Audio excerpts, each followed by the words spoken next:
Open the door, close the door. I am so confused. But I really am very confused. My room is a mess, my mind is a mess. My mind is so cloudy right now. Lockdown has really given me the opportunity to figure out what my brain is actually like. I can't figure out if lockdown has just given me the space to realize what my brain is actually like, or if lockdown is causing my brain to be like this. Super forgetful, have trouble thinking clearly, have trouble finishing tasks. I jump from thousands of different things in one time and I often don't get stuff done as well as I did. Or did I? Or was I fantasizing about a different type of Jamisha that never actually existed and now I'm blaming lockdown? I don't know. All I do know, and what I can explain today, is that my room is a mess. And for me, it's like a weird cycle and I'm out of breath. Whew, I'm just talking, why am I out of breath? Can I blame lupus for that? When my room is a mess, I struggle to think. Like, I think best when I have a clean environment, when the desk is clear, when my bed is made, when everything is in its place. It doesn't have to be perfect, but it just has to be enough that I can walk from the door to this camera, for example, and not have to climb over shit like I just did. When the room is messy, my brain is kind of messy, but then when my brain is messy, I'm more likely to make my room messy. So it's like a cycle, like chicken and egg type thing, and I don't know which one came first. The messy room or the messy mind? I don't know. Sometimes I have a day where I'm like, I feel motivated to clean. Today is not one of those days, but I just cannot get my stuff done. Like I just can't. It's just, I'm just sitting in this mess. Anyway, I'm gonna start figuring out how the hell I'm gonna organize what I've got here. All right, in a bit. Okay, camera switch. It's the middle of the day. I haven't actually even showered yet because I kind of feel like I can't wash myself if the room is unclean. I don't want to be clean in a messy room. I'd rather be clean in a clean room. Does it make sense? I don't know if it does. It doesn't matter if it does, but it makes sense to me. So this is the current state of my room. This is, to be honest with you, not the worst it's ever been. It's not actually that bad in comparison to how bad it's been. That horrible ass green bowl here is my attempt at a smoothie bowl. But the thing is, I made it too thin. It just felt like I was just sipping on soup.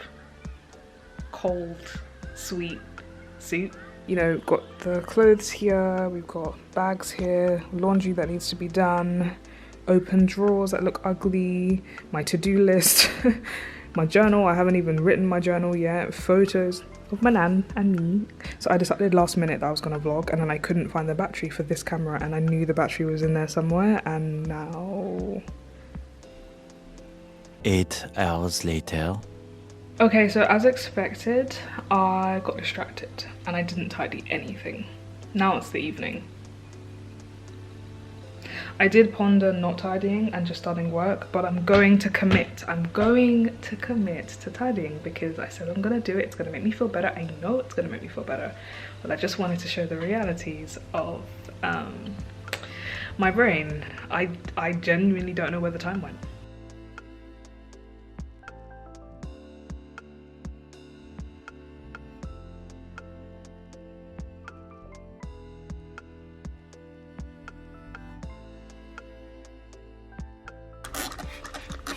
Full disclosure, this tidy session is not it's not an in-depth Marie Kondo fix my life tidy session. It's absolutely not the case. This is a tidy session that allows my room to look presentable, to allow me to function.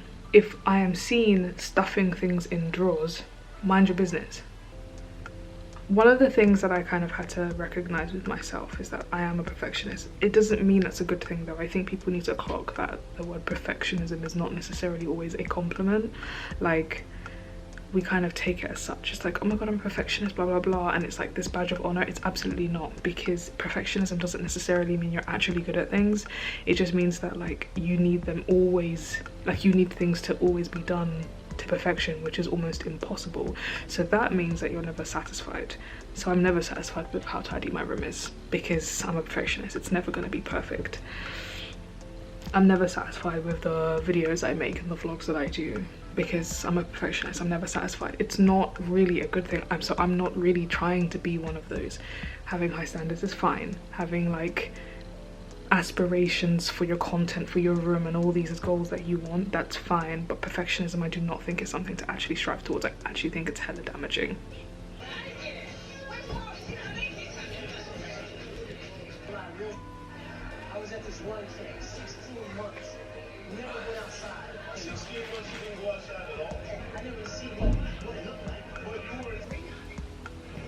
So I just got done crying because I don't do that on camera, crying live. This is usually what happens when I tidy my room, by the way. Like, I usually have some form of breakdown in the middle of the whole process and then throw on Real Housewives of Atlanta to make me feel better. I can't even finish my sentence. Like, I just feel so overwhelmed, and I think the tidying sort of was the physical representation of that. And the room looks a lot better. Like, I've done alright, but A little longer than a few minutes later. a couple days ago I was trying to tidy and I just like had this breakdown in the middle of it. So I just didn't finish it and decided to go to bed, as you probably saw in the vlog. It's now 2 days later and it turned out I think that that breakdown was really the sign of a flare coming. Okay, my stomach is rumbling. I think it was the sign of a flare coming, because I just felt really sick for the last couple of days. Still feel ill, but today I feel a bit better. The room is still not clean. In fact, it's actually worse. As I told you, when I have flares, I am not really good at tidying. I'll just show you. So I hope there's nothing that incriminates me here, but like, there's some stuff on the floor, which when I was in my breakdown part, this was all clear. The desk is messy because I had to do something. It's just, I guess this is just the reality of living with a chronic illness in a pandemic where you're confined to your room all the time. Well, not all the time, I'm not like officially shielding, but you know, when you're mainly in your own space, I think that's also needs to be factored in. When you're mainly in one space in the pandemic. I don't have a living room, by the way. Mess accumulates quicker when this is my workplace, this is my lunch spot, this is my dinner spot, this is my sleep spot, this is my entertainment spot, this is my workout spot. It's everything. When it's everything, it's quite easy for mess to accumulate, but I'm gonna try and finish it to get it to a decent state because I do want it to be in a level where I can feel comfortable. But once again, as I said, you see me stuffing stuff in drawers, if you see me taking shortcuts, mind your business.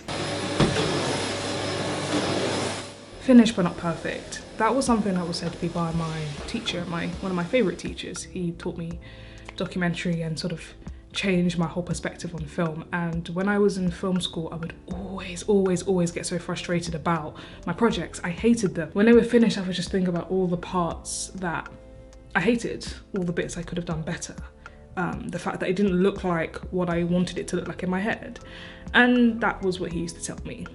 Strive for it to be finished, but it's never going to be perfect. There's always going to be something that you would change. And this is something that I'm trying to live by. So that's something that I kind of had to reckon with my room. I had this kind of concept of shame with my bedroom, that I was a dirty, disgusting person for it to be so messy, but no, I'm not. Like, we're in a panini, it's stressful, I have chronic illness, my brain sometimes gets jumbled, and sometimes my room gets messy, and it's not something to feel shame about. It's just something where when I'm well enough to clean it, I'll clean it. But it did bring up like feelings of just inadequacy of being someone that is not really able to maintain it when I've seen other people being able to do so. But yeah, finished, but not perfect. And I guess this vlog is also a representation of that as well. If you ever see this vlog, if it ever actually comes out, it means that I've made a step towards fighting perfectionism. I've made some kind of step towards that by putting this vlog out, knowing that I'm gonna cringe, like knowing that when I watch this, I'm gonna cringe at all the little bits I didn't like, knowing that when I use my vlogging camera, I hate how the sound is, I hate the little hiss that's underneath it. Knowing all of these things, if this vlog comes out, it is an example of the fact that I am trying to overcome these things. Because I still stand by what I said. I do think perfectionism genuinely can drive people into a dark place because you're never going to be perfect and you're striving towards something that is impossible. So yeah. And I'm quite pleased with the room, to be honest with you. I think I should be proud of myself. It's bright, it smells nice, the little cleaning spray I use smells great. It is somewhere where I can feel comfortable and I can get my stuff done. I'm happy with it, so yeah. Do you have your own trouble with cleaning and tidying? And are you someone that is perfectionist that is trying to get over it? If you are one of those people, send me a comment in the description. If you are one of those people, leave a comment down below and tell me about how you're trying to overcome that aspect of yourself as well. And thanks so much for watching this vlog. I am really trying. I'm trying to be a vlogger, but we'll see how it goes. But if you like this video, make sure you like the video, subscribe to the channel and turn on the notification bell so you can be made aware of whenever I upload a video. Thanks so much for watching as always, and I will see you in the next one.